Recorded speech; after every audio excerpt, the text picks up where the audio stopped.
Oi, gente, tudo bem? 2025 foi um ano que me atravessou, assim, de muitas formas. Foi um ano completamente transformador, completamente, intenso no sentido de balanços, de repactuação de coisas que eu acredito, deixar para trás outras que eu já não precisava acreditar tanto, mas sobretudo de reafirmar algumas, certezas que vêm se consolidando ano a ano, né, na minha atuação profissional, mas sobretudo na relação com as pessoas, porque é ela que estrutura a minha atuação profissional. E aí eu queria trazer aqui 5 marcos desse ano, não no sentido de celebrar conquistas, etc e tal, porque eu acho que a maior delas é a gente ter chegado ao final desse ano com o mínimo de sanidade, de bem-estar e de saúde, certo? Mas em relação a coisas que eu acredito muito e pelas quais eu venho trabalhando aí há quase 30 anos. E a primeira delas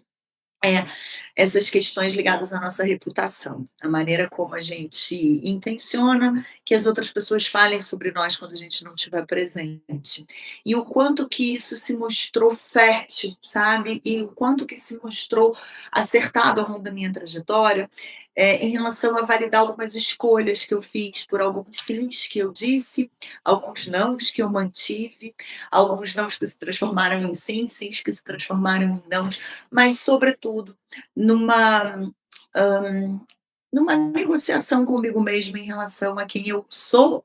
quem eu não consigo ser e quem eu posso estar me tornando, na medida em que eu vou tocando novas pessoas, em que eu vou convivendo com novas pessoas, em que eu vou, dando parte de mim para algumas pessoas e recebendo delas coisas que, uma vez que chegam até mim, passam a fazer parte, né, um pouquinho da maneira como eu penso, como eu sinto, como eu me comporto e como eu vou produzindo as coisas, né. Depois, isso está muito conectado com as culturas que a gente vai construindo em torno do nosso trabalho, né, e algumas coisas foram muito importantes, sabe. Eh Projetos em que eu estive presente por ter sido reconhecida como aquela pessoa que é meio doida, mas que no fim das contas transforma e faz com que aquelas coisas que são tão difíceis às vezes da gente tangibilizar, sejam sentidas depois que eu vou embora, sabe. Teve um projeto que eu participei, que foi, assim, uma felicidade muito grande. Depois de um tempo em que ele acabou, um mês mais ou menos, a empresa aplicou a pesquisa de clima para todos os colaboradores, e foi um projeto em que eu só tive com lideranças, tá, não tive com os colaboradores que não têm cargo de liderança. E depois de um mês e pouquinho, a pessoa responsável pelo projeto me mandou uma mensagem, assim, um áudio, praticamente um podcast, comemorando muito, que na pesquisa de clima, alguns, indicadores, principalmente os indicadores de comunicação, de liderança, de colaboração e de melhoria na qualidade dos relacionamentos, tinham subido 10 pontos. E não eram 10 pontos nas pessoas que passaram pela sequência de workshops e de trabalhos que a gente teve juntos. Foram 10 pontos para as pessoas que não passaram e que reconheceram nessas pessoas características que foram trabalhadas ali. Então, né, essa coisa, né, quando eu falo que eu gosto de guiar a minha atuação profissional pelo desejo de que as pessoas estando comigo não sintam que perderam o seu tempo, né, vai criando esse tipo de cultura que tem a ver com essa flexibilidade e essa mudança no dia a dia. Então vejam, eu falei já de reputação, falei de cultura, agora estou falando de flexibilidade e mudança, porque é a maneira como a gente de fato consegue ir transformando as coisas sem precisar de rupturas muito bruscas. Afinal de contas, a ruptura brusca já está no nosso colo, que é esse nosso tempo que a gente vive e tantos acontecimentos, tantas coisas que passaram a mudar o rumo natural das coisas, que a gente teve que aprender a conviver, certo? Então, né, trabalhar um quarto ponto que eu quero trazer na minha fala, que é a ética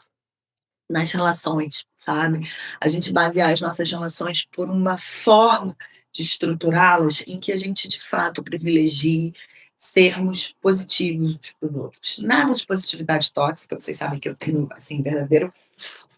a preguiça, usem a palavra que quiserem, é porque ranço já cansou um pouco, né, mas eu tenho verdadeira, assim, sabe, não perco meu tempo falando nisso. Eh, mas nada de tóxico, mas sim o fato de que já é difícil demais lidar com todas as coisas que a gente precisa lidar no dia a dia, então nós não precisamos ser os difíceis na vida dos outros, né. Vamos deixar para as coisas que estão completamente fora do nosso controle, e elas são muitas. E, para terminar, eu queria falar muito do meu filhote, do Todos a Bordo, do onboarding, sabe, porque o livro está pronto desde março na mão da editora e ele vai sair em março do ano que vem. Então ele está um ano aí nesse processo de produção, ajuste, para vir num cronograma de lançamento que a editora entende que é o melhor. E eu, como não sou especialista na coisa, acato, né, porque é isso. Eh, mas ao longo desse ano que o livro está pronto e, portanto, o que está nele está sendo aplicado em todos esses projetos, em todos esses contatos, em tudo que tem acontecido, eh, foi muito gratificante para mim ver que a linguagem, a proposta e a metodologia também funciona para todo mundo, não é só para alta liderança, para board, para C-levels, não, é para todo mundo. E a maior prova disso foi o último projeto do ano que caiu no meu colo, assim, tipo, bem confuso, como tudo que acontece no final do ano, sem muito tempo para a gente se preparar, sem tempo para conversar, para entender o que que é direito, e aí a gente tem que usar o tempo de experiência e o conhecimento que a gente tem para dar um jeito de ligar os pontinhos que não são preenchidos, né, pelo cliente, nem por quem chama a gente para o projeto, enfim, aquela confusão. E eu falei com pessoas que são muito iniciantes na carreira corporativa e muito iniciantes do ponto de vista de conhecimento formal, né, de estudo formal. E foi muito legal, porque foi uma palestra que era só para abrir um programa de desenvolvimento de talento para essas pessoas em que, em algum momento, né, dentro da cultura da organização da qual elas fazem parte, elas são vistas como pessoas que podem vir a ocupar cargos de liderança dentro daquela divisão da qual elas fazem parte. E dessa palestra, foi uma conexão tão gostosa que dali eu passei a acompanhar essa turma. Então já fiz um workshop com eles, agora eu vou analisar coisas que eles estão montando, depois eu vou voltar para dar uma devolutiva para eles, vou orientar as lideranças deles para que continuem no dia a dia os pontos de atenção ao desenvolvimento do grupo, para que eles possam de fato, né, participar dessa trilha de desenvolvimento de carreira com uma coisa prazerosa, não como mais um peso e mais uma coisa que eles têm que atingir, né, sem aquela pressão da performance, mas como uma coisa em parceria com quem estão lidando. Então eu acho que, assim,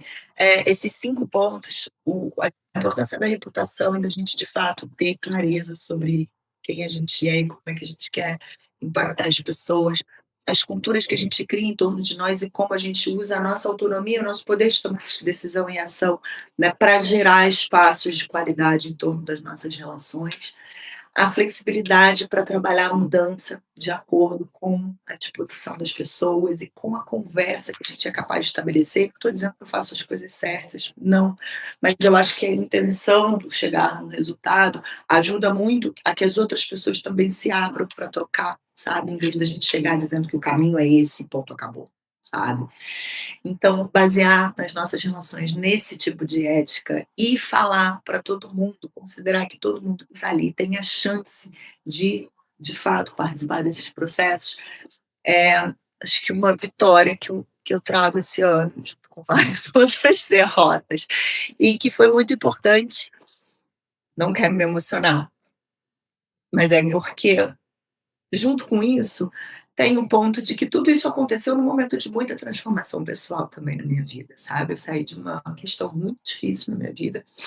e chego no final desse ano com tudo super organizado para que 2026 venha com o que tiver que vir para a gente tocar esse barquinho. Eu vou acabar esse vídeo por aqui, senão eu vou acabar chorando. Eu já sou chorona, todo mundo sabe disso, mas não precisa ficar registrado aqui para sempre. Feliz ano para nós.